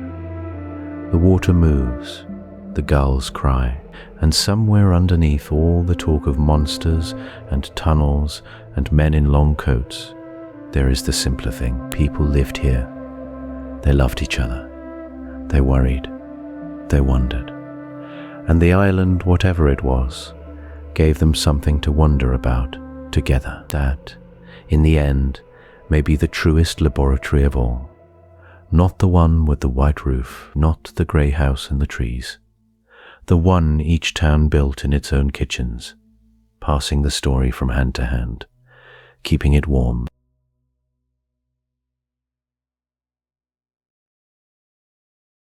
Picture yourself standing on the north shore of Plum Island. At 3 in the morning, the mainland is a thin string of yellow lights far across the sound. The water between you and the world has gone black and slow, like old molasses poured into a bowl. There is no moon tonight, only stars. They scatter across the sky in such numbers that the dark between them looks crowded too. Packed with smaller lights you can almost see if you let your eyes rest. The wind comes off the water in long, even breaths. It smells of salt and wet stone and the cold green tang of seaweed left by the tide. Behind you, the pines stand in their tight black rows. They click softly when the breeze moves through them, like fingers tapping on a wooden table. A single owl calls from somewhere inland, then goes quiet, then calls again. You are standing above the tunnels. That is what the old workers called the underground passages that ran beneath the labs. The blueprints called them service corridors. The official tours, when they happened, called them utility access. But the men who walked them every day, lunch pails in hand, gave them other names. Names that stuck, names that traveled home with them and got passed across kitchen tables and into the ears of children who grew up and told their own children. There was the long walk. That was the main corridor, almost a quarter mile from end to end, lit by bare bulbs in metal cages. Workers said your footsteps came back to you down there in a way that felt like company you did not invite. There was Cold Mary, the freezer storage branch, named after a nurse who once worked on the island and was said to have left her sweater hanging on a hook that no one would touch. There was the bone room, which was really just a sample storage area, but the name had teeth, and so the name stayed. And there was the Sunday hall. Nobody quite remembered why it was called that. Some said it was the only place on the island that felt still. Others said a man had once heard hymns echoing through the pipes there, faint and slow, on a Sunday morning when no radio was on. Standing up here in the cold dark, you can almost feel the hollow of those passages under your boots. The ground does not give any sign. The grass is just grass, bent flat by the wind, but you know they are there. The island knows. The island has carried them for decades, the way a body carries old surgeries, quiet and unseen. A small wave breaks on the rocks below, then another. The rhythm of it is older than any laboratory, older than the lighthouse, older than the fort that stood here before any of them. The water has been doing this since before there were names for anything. It will keep doing it long after the last building falls. Look up. The Milky Way pours across the sky in a soft band, smudged and dusty, like flour spilled on a black tablecloth. You can see the bend of it, the slow arc that the old sailors used to read. Cassiopeia rests on her side to the north. Orion has not yet climbed above the trees. Somewhere far above, a satellite slides across the black in a perfect straight line, blinking once, then gone. You are very small here. The island is small too, a speck of land in a wide, cold sea. And yet the stories that grew here have traveled farther than the men who made them. They have crossed oceans. They have ended up in books printed in languages nobody on Plum Island ever spoke. The tunnels got their names from tired workers eating sandwiches in metal rooms, and now those names belong to the world. A deer moves at the edge of the pines. You hear it before you see it. The soft snap of a twig, the careful four-footed step. It pauses, lifts its head, looks at you across the dark grass with eyes that catch the starlight. Then it moves on, unbothered, slipping between the trunks like water finding its way downhill. Breathe in. The air is cold enough to feel sharp at the back of your throat. Breathe out. Your breath rises in a pale cloud and disappears. The island holds its tunnels. The tunnels hold their names. The names hold their stories. And the stories, like the tide, keep coming back to shore, whether anyone is there to meet them or not. Stand here a little longer. The stars are not in any hurry. Neither are you.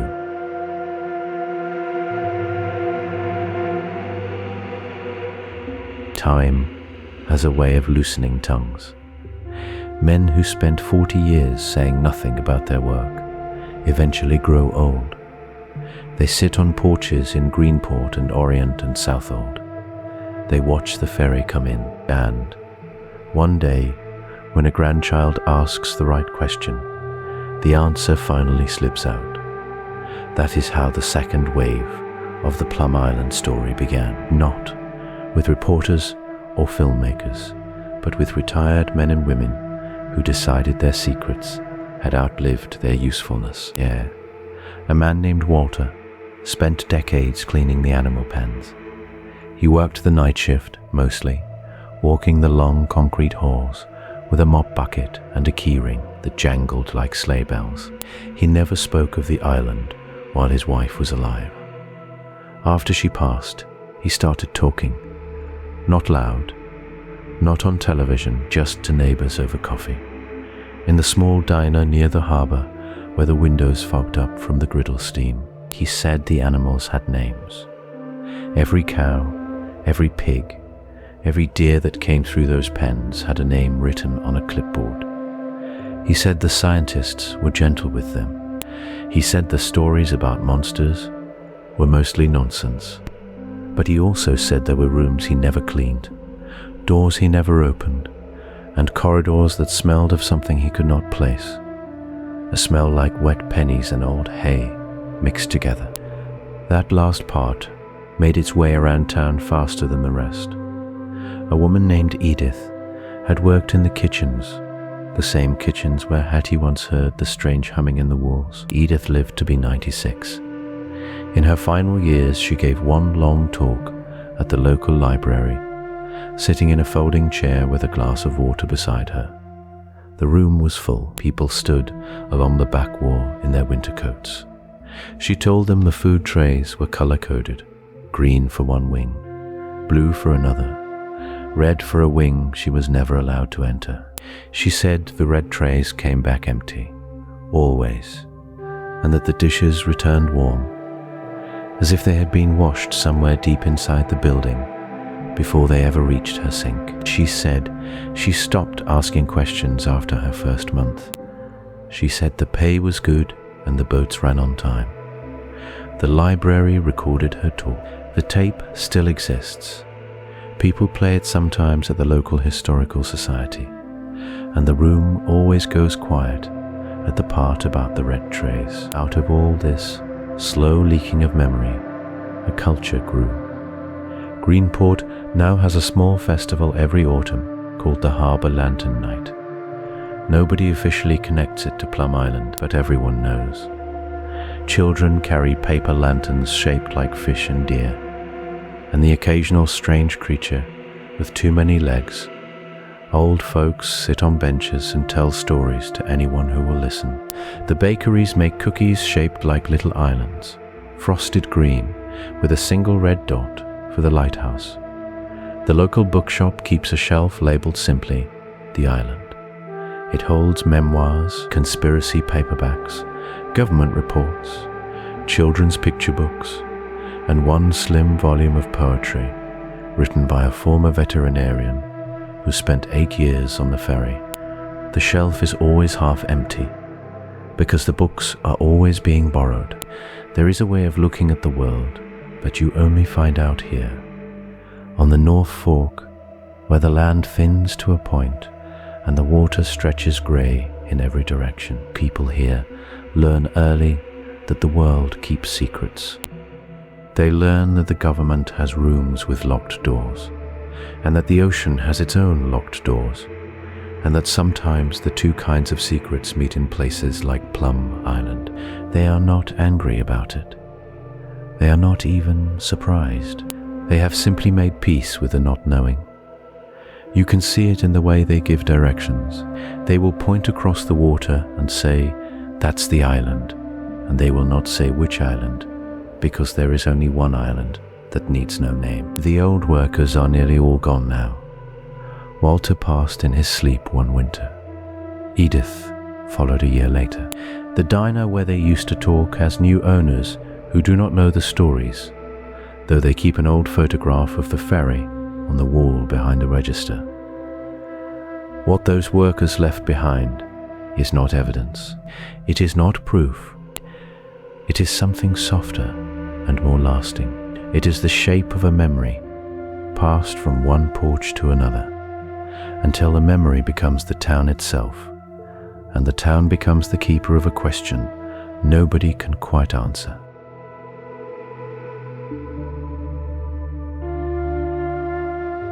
Her name was Edith Mallory, and she left Long Island in the spring of 1954. She was 26 years old. Her father had worked the ferry that ran out to the island on Tuesdays, and her mother had cooked at a little diner where the men in long coats sometimes stopped for coffee. Edith had grown up with the island sitting on the edge of every conversation, like a stove left burning in another room. She married a quiet man named Otis Mallory, who came from the Cranberry country of southeastern Massachusetts. He had soft hands for a farmer and a slow way of talking. When he asked her to come north with him, she packed 2 suitcases and a hatbox and never looked back at the sound. Her mother cried at the train station. Her father did not come at all. The town she moved to was a place called Carver, tucked deep in the pine barrens of Plymouth County. The land there is flat and sandy, stitched with low red bogs that flood and drain with the seasons. In autumn, the cranberries float to the surface like a million tiny lanterns, and the water glows ruby in the late sun. In winter, the bogs freeze hard and pale, the color of old milk. Edith thought it was the loneliest, prettiest country she had ever seen. She told the island stories at kitchen tables. She told them at church suppers and at the long picnic the growers held every September after the wet harvest. She did not mean to. The stories just came out of her, the way some people hum when they are working. She talked about the boats that only ran on Tuesdays.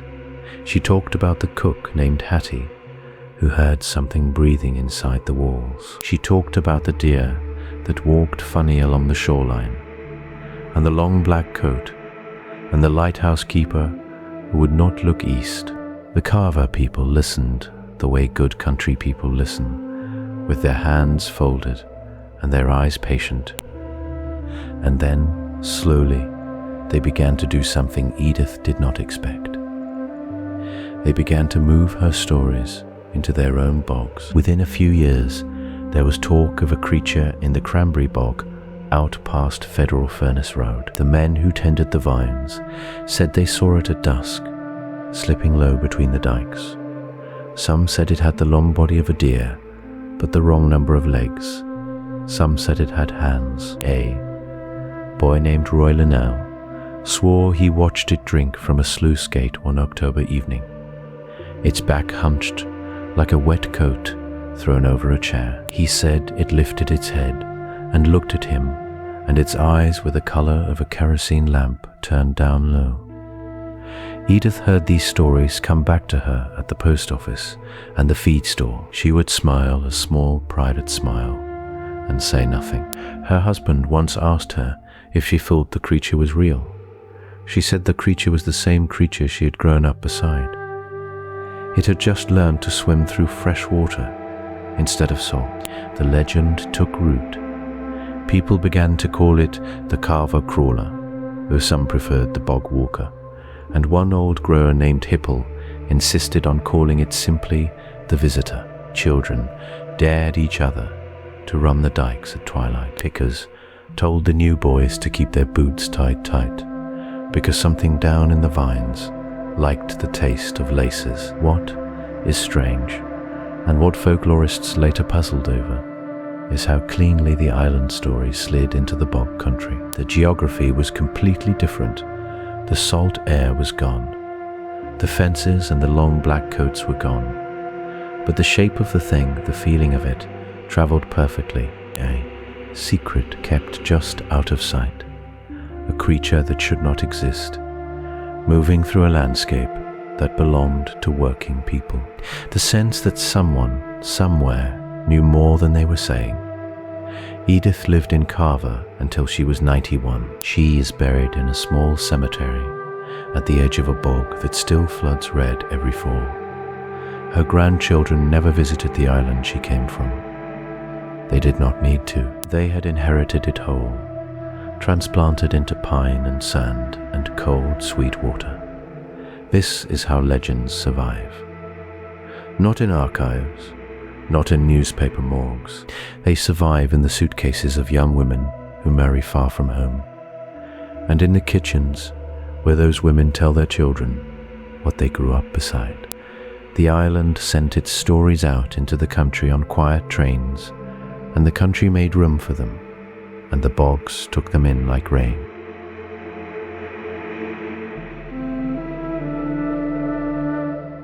If you stand on the bluff at Orient Point today and look east across the water, the island is still there.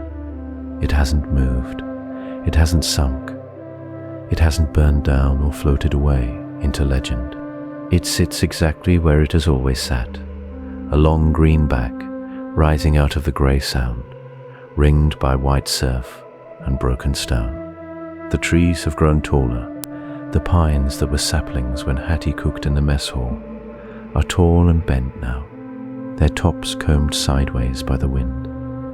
The beaches are pale and quiet. Driftwood piles up in the coves like the bones of small ships. Gulls wheel above the cliffs in slow, lazy circles, calling to each other in that thin, lonesome voice gulls have everywhere. The buildings are still there too, some of them. From a fishing boat you can see the long, low roofs hiding behind the pines. You can see the rusted water tower standing on its 4 legs like a tired old animal. You can see the smokestack that used to puff white steam in the cold mornings, dark and silent now, capped with a small flag of birds. The fences are still there. They have not come down. If anything, they look older and meaner. The wire gone brown with salt. The signs faded but still readable if you squint. No trespassing. Federal property. Restricted area. The words are the same words they were 80 years ago. The paint is just more tired. The ferry still runs, though not as often. It carries workers in the morning and carries them home in the evening. They wear plain clothes and carry plain lunchboxes, and they do not talk much when they walk down the gangplank in town. They are nice people. They coach Little League. They go to church. They will smile at you in the grocery store. They will not tell you what they do. The government has talked about closing the place for years now, selling it, moving the work somewhere else, somewhere bigger, somewhere newer. Every few years, there is a new plan and a new headline and a new round of arguments at town meetings. Some folks want the island turned into a park. Some folks want it left alone forever. Some folks want it burned down to the foundations and the ashes scattered over deep water. Nothing has happened yet. The plans come and go like weather. The island stays, and the stories stay with it. A boy in the harbor town will tell you about the creature his grandfather saw. He has never seen it himself. He tells it like he saw it. A waitress at the diner will lean over your coffee cup and whisper about the tunnels, and she will say her cousin worked there, and her cousin's husband worked there, and neither of them will say a word about what they did. A retired teacher will show you a photograph her father took in 1952, a blurry shape on a beach, and she will let you hold it in your hands for a long, quiet moment before she puts it back in its envelope. The folklore has not faded. It has thickened the way fog thickens over still water. Every new generation adds a layer. Every documentary adds a layer. Every leaked memo and every released file and every grainy satellite photo posted online adds a layer. The island is buried now under so many layers of story that nobody can quite see the shape of the thing underneath. Maybe that is the real mystery. Not what happened on the island, not what walks in the Cranberry Bog, or what washes up after storms. The real mystery is why we cannot let it go, why a small green hump of land off the coast of Long Island has lodged itself so deep in the American mind that we keep telling its stories long after we have forgotten the names of the people who worked there. There is something we need from places like this, some hunger the legend feeds, a place we are not allowed to go, a door we are not allowed to open, a story that keeps just enough of itself hidden that we have to imagine the rest.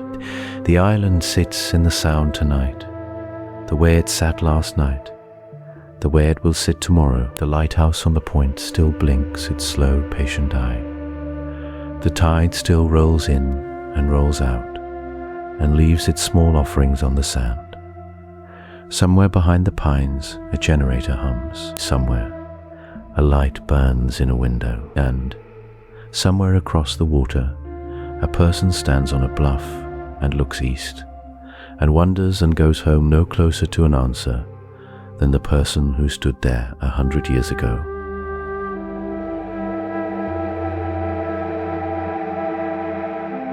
So we come back to the water, you and I, back to the long grey stretch of Long Island Sound, where the ferry slip sits empty on a winter night, and the gulls have all gone home to their roosts. The wind moves slow across the channel. The buoys ring their small bronze bells, one note at a time, like a clock that has forgotten how to keep the hour. And out there, a mile and a half from the elbow of Orient Point, the island sleeps. You can almost see it from the bluffs, if the moon is right. A low, dark shape with a few pale lights still burning. The old laboratory roofline soft against the sky. The lighthouse standing in its quiet way at the western end. The bricks still holding heat from a sun that set hours ago. The pine trees move a little when the wind asks them to. The deer step out into the meadows, lifting their heads. The fences hum the way fences do when no one is listening. That is all you would see. A small green island, a few buildings, a patch of land that any tired sailor might pass without a thought. And yet you know now what the island carries. You have heard the stories the cook told in her kitchen, the words the lighthouse keeper would not write down, the things the fishermen swore they saw at low tide. You have walked, in your mind, through the tunnels the workers gave secret names. You have met the man in the long black coat